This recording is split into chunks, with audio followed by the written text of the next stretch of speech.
मेरे आका के लबों पे तबस्सुम खेलने लगा करती थी। तो दोहरिया के जिंदा दिल मुसलमानों, मैं उसी पाक को पवित्र जात का जिक्र कर रहा हूँ। आप उसी अजीमो शान जिक्र, असीमो शान जात का जिक्र सुनने के लिए तैयार हो जाइए। लोग कहते हैं कि सैयदा फातिमा का जिक्र करो, तो मैं कहता हूँ कि सैयदा फातिमा का जिक्र कैसे करूँ, सैयदा फातिमा का जिक्र क्या करूँ, सैयदा फातिमा का जिक्र किस तरह करूँ। इसलिए कि अगर किसी की शान बयान करनी होती है, अगर किसी की अफजलियत बयान करनी होती है, तो कहा जाता है कि फला का मकाम बहुत बुलंद है। अगर किसी का मकाम और मर्तबा बयान करना होता है, तो कहा जाता है उसका मकाम और मर्तबा काबे की तरह है। अगर किसी की शान बयान करनी होती है, तो कहा जाता है उसकी अजमत गुंबदो मीनार की तरह है। अगर किसी की शान बयान करनी होती है, तो कहा जाता है उसकी किस्मत के सितारा औजस्वरिया पे गर्दिश कर रहा है। लेकिन सुनते चले जाइएगा मिल्लत के नौजवानों, मैं सैयदा फातिमा को काबा कहूं तो किस मुंह से कहूं, सैयदा फातिमा को गुंबदो मीनार कहूं तो किस मुंह से कहूं, सैयदा फातिमा को अर्श भी कहूं तो किस मुंह से कहूं, सैयदा फातिमा को जन्नत भी कहूं तो किस मुंह से कहूं, सैयदा फातिमा को आबिदा कहूं तो किस मुंह से कहूं। इसलिए कि उनके दर पे पलने वाली कनीज़े आबिदा हुआ करती है। सैयदा फातिमा को जाहिदा कहूं तो कैसे कहूं, उनके दर की खाक अपने बदन पर लगाने वाली लड़कियां जाहिदा हुआ करती है। सैयदा फातिमा को मैं आबिदा कहूं तो कैसे कहूं, इसलिए कि जिसके दर की खैरात अगर राबिया को मिल जाती है, तो वो राबिया बसरिया बनती हुई नजर आती है। सुनते चले जाइएगा मिल्लत के नौजवानों, चाहे वो इमाम राजी हो, चाहे वो इमाम कुश्तिलानी हो, चाहे वो शेख मुहद्दिस हक देहलवी हो, और चाहे वो बरेली का ताजमहल, बरेली का कुतुब मीनार, बरेली का ताजमहल, बरेली का मजार, जिसको जमाना आला हजरत अजीमुल बरकत मुजद्दिद दीन मिल्लत के नाम से याद करता है। चाहे अहले सुन्नत के कोई भी मुहद्दिस हो, तमाम मुहद्दिसों का मुत्तफिका तौर पर यह अकीदा है कि मेरे आका के कदम से अगर किसी नालैन को मेरे आका के कदम नाज छू लेते हैं, तो आलम इस्लाम के तमाम सुन्नी उस नालैन के नक्शे को अपने अमामे की जीनत बनाया करते हैं। मेरे आका का कदम अगर किसी खाक में, किसी मिट्टी से टच हो जाता है, तो तमाम लोग उस मिट्टी के लिए कहते हैं जिस मिट्टी से मेरे आका का कदम टच हो गया है, वो मिट्टी काबे से अफजल हो गई, वो मिट्टी अर्श से अफजल हो गई, वो मिट्टी गुंबदो मीनार से अफजल हो गई। हुई क्यों प्यारे? अरे मिट्टी कहते किसको है? मिट्टी नाम है जिल्लत की इंतहा का। अगर किसी की जिल्लत बयान करनी होती है, तो कहा जाता है फुला का मकान मिट्टी के भाव बिक गया है। अगर किसी की जिल्लत बयान करनी होती है, तो कहा जाता है कि फुला की इज्जत खाक में मिल गई है।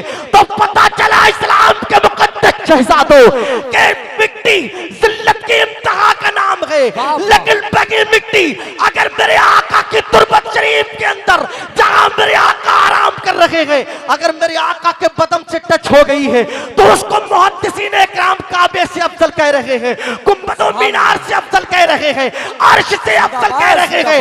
इस्लाम के मुकद्दस शहजादों, जब मेरे आका के कदम से मस होने वाली मिट्टी को काबे से अफजल बताया जा रहा है, तो मेरे आका ने अपनी बेटी को सिर्फ अपने जिस्म से टच होने वाली मिट्टी नहीं कहा है, बल्कि बुखारी शरीफ में फरमाया है, अल फातिमा तो बुदा तो मिन्नी, फातिमा मेरे जिगर का टुकड़ा है। नारे तकबीर, नारे रिसाला, मसलके आला हजरत, फैजाने आला हजरत, अज़मते कुरान कॉन्फ्रेंस, खतीब हिंदुस्तान समर रज़वी साहब किबला।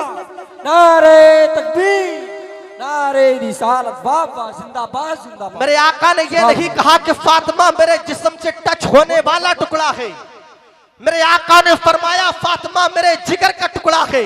और दूसरे मकाम पे मेरे आका फरमाते हैं वहिया कल्बी, फातिमा मेरा दिल है, फातिमा मेरा दिल है। ये शान है हुजूर सैयद तहसीन रजा साहब किबला की वालिदा मोहतरमा सैयदा फातिमा की। अब आखिरी रिवायत पेश करके समर रज़वी अपनी गुफ्तगू को खत्म करना चाहता है, क्योंकि किल्लत वक्त की तलवार मेरी मुतालियात गर्दन में अबेजा है। जितने लोग सैयदा फातिमा से मोहब्बत करते हैं, जरा अपने हाथों को बुलंद करके, हाथों को उठा के कहते लब्बैक या रसूल अल्लाह, और बुलंद आवाज से कहें लब्बैक या रसूल अल्लाह। आज दुनिया में लोग अपनी बेटी से प्यार करते हैं, मेरे आका भी अपनी बेटी से प्यार किया करते थे, जाते। लेकिन कोई दुनियादार इतना अपनी बेटी से कभी प्यार नहीं कर सकता जितना कि मेरे आका ने अपनी बेटी से प्यार किया है। मेरे आका का प्यार सुनना चाहते हो तो सुनते चले जाइएगा मिल्लत के नौजवानों। मेरे आका करीम सल्लल्लाहु तआला अलैहि वसल्लम अपनी बेटी फातिमा से इस कदर प्यार करते थे कि जब मेरे आका मदीना से तिजारत के लिए जाया करते थे तो पहले अपनी बेटी फातिमा का चेहरा देख के जाया करते थे, और जब मेरे आका तिजारत करके मदीने के अंदर तशरीफ लाया करते थे तो पहले मेरे आका अपनी बेटी सज्जदा फातिमा का दीदार किया करते थे। लेकिन सुनते चले जाइएगा दोहरिया के कजूर मुसलमानों, एक जमाना ऐसा आ जाता है कि मेरे आका करीम सल्लल्लाहु तआला अलैहि वसल्लम ने एक तवील मुद्दत से अपनी बेटी फातिमा का दीदार नहीं किया है। एक लंबे जमाने से मेरे आका ने अपनी बेटी का चेहरा नहीं देखा है। लेकिन इस्लाम के मुकद्दस शहजादों, मेरे आका की बेटी की शादी हो गई है। वो नबी जो अपनी बेटी को एक पल बिना देखे नहीं रह सकता, आज एक लंबे जमाने से उसने अपनी बेटी को नहीं देखा है। मेरे आका करीम सल्लल्लाहु तआला अलैहि वसल्लम के दिल में जब अपनी बेटी की मोहब्बत अंगड़ाई लेती है, मेरे आका अपने गुलाम हजरत इमरान को आवाज देते हैं, इमरान। जब मेरे आका का आवाज हजरत इमरान सुनते हैं तो हाजिर हो जाते हैं, कहते हैं या रसूल अल्लाह अलैहिस्सलातु वत्तस्लीम, गुलाम हाजिर है, बताइए क्या हुक्म है। मेरे आका फरमाते हैं मेरे गुलाम इमरान, मैं अपनी बेटी से मुलाकात के लिए उसके घर पे जाना चाहता हूँ।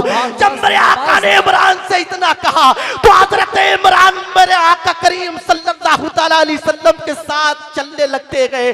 मेरे आका अपने मकान से सज्जदा फातिमा के घर की तरफ तशरीफ ले जा रहे हैं। मेरे आका सज्जदा फातिमा के मकान की तरफ अपने कदमों को बढ़ा रहे हैं। मेरे आका के कदम नाज अपनी बेटी के घर के करीब बढ़ रहे हैं। मेरे आका के कदम शरीफ सज्जदा फातिमा के मकान से मुत्तसिल होते जा रहे हैं। लेकिन आखिरी रिवायत सुनते चले जाइएगा, सुनियो। जब मेरे आका अपनी बेटी फातिमा के दरवाजे पे पहुंचते गए और दरवाजे पे पहुंच के जब मेरे आका दस्तक देते हैं अपनी बेटी फातिमा के दरवाजे पर, जैसे कि मेरे आका ने अपनी बेटी के दरवाजे को खटखटाया गए, जैसे कि मेरे आका ने अपनी बेटी के दरवाजे को हिलाया गए, जैसे कि मेरे आका ने अपनी बेटी के दरवाजे को जुम्बिश दी है। सज्जदा फातिमा अंदर से दरवाजे की तरफ आती है और दरवाजे की तरफ आके कहती है, कौन है जिसने मेरे दरवाजे को खटाने की जुर्रत और जसारत की है? कौन है जिसने मेरे दरवाजे को हिलाने की जुर्रत और जसारत की है? जब एक बेटी अपने बाप से ये सवाल कर रही है प्यारे, तो मेरे आका का दिल दहिल जाता है।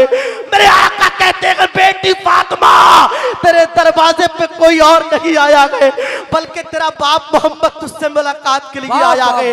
अरे तुझे पता नहीं है, जब तक तेरा बाप मोहम्मद तुझे देख नहीं लेता है मुझे सुकून नहीं मिलता है।